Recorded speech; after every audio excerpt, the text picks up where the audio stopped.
Hello दोस्तों, आज मैं अपने फील्ड के अनुभव को आपके साथ शेयर करूंगी। आज मैं गई हुई थी IWAI यानी भारतीय अंतर्देशीय जलमार्ग प्राधिकरण, जो कि भारत सरकार की ये योजना है। इसके अंतर्गत बंदरगाह डेवलप किए जा रहे हैं गंगा नदी के किनारे। तो इसके लिए लैंड जो है वो अधिग्रहण करना है। भूमि को अधिग्रहण करने के लिए SLAO यानी विशेष भूमि अध्याप्ति अधिकारी कार्यालय के माध्यम से ये काम किया जाता है। कुछ लोग होते हैं जो सहमति से बैनामा कर देते हैं, रजिस्ट्री कर देते हैं, तो वो तो सिंपल प्रोसेस होता है। लेकिन यदि वो सहमति से नहीं बैनामा करते हैं तो उस समय गवर्नमेंट अधिग्रहित करती है ज़मीन को। वही काम होता है विशेष भूमि अध्याप्ति कार्यालय का। तो उसी के मैं कार्यालय में, जो भूमि अध्याप्ति कार्यालय है, उसी की तरफ से मैं गई हुई थी जांच में। उसमें सीमांकन करवाना था। सीमांकन में कुछ ऐसे काश्तकार थे जिनकी ज़मीनें तो बिल्कुल यूजलेस थी, कहीं ऊंचा कहीं नीचा। नदी के किनारे आप देख रहे होंगे ज़मीन कैसा रहता है, कहीं बहुत ऊंचा कहीं नीचा, कहीं कटीली झाड़ियाँ हैं, कुछ है। लेकिन उसके लिए भी उन लोगों को ऐतराज़ है कि हमें कम मुआवजा मिल रहा है, ज़्यादा चाहिए। गवर्नमेंट की ये पॉलिसी है, जैसे ग्रामीण जो एरिया है, ग्रामीण सर्किल रेट है उसका 4 गुना और आवासीय सर्किल रेट है उसका 2 गुना देने का प्रावधान है। तो इसमें इस तरह से दिया जा रहा है। एक और इंटरेस्टिंग था, उसमें एक था जो बौद्ध से रिलेटेड ट्रस्ट चला रहे थे एक तरफ, और दूसरी तरफ एक लोग चला रहे थे, वो किसी हाजी से रिलेटेड था, वो भी ट्रस्ट ही था।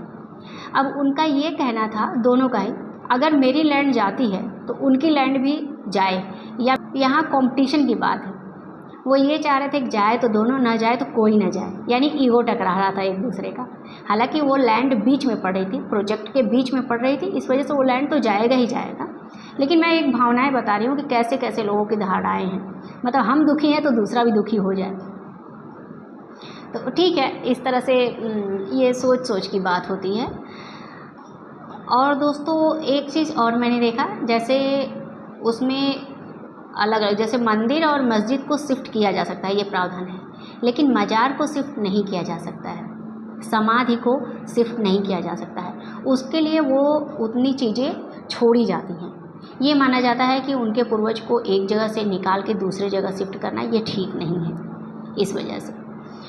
और कब्रिस्तान की ज़मीन है उसको भी छोड़ दिया जाता है, इस तरह से छोड़ा गया। ज़्यादा से ज़्यादा उसमें ये देखा गया कि आबादी की ज़मीन वो भी छोड़ दी गई, यानी जो खुली लैंड है, ज़्यादातर फ्री लैंड है, वही लिया गया है। इक्का दुक्का जो कि किसी का घर जा रहा है या इस तरह से बिल्कुल ही अगर वो बीच में आ गया है तब उस तरह से वो जा रहा है, नहीं तो ज़्यादातर छोड़ा ही गया है।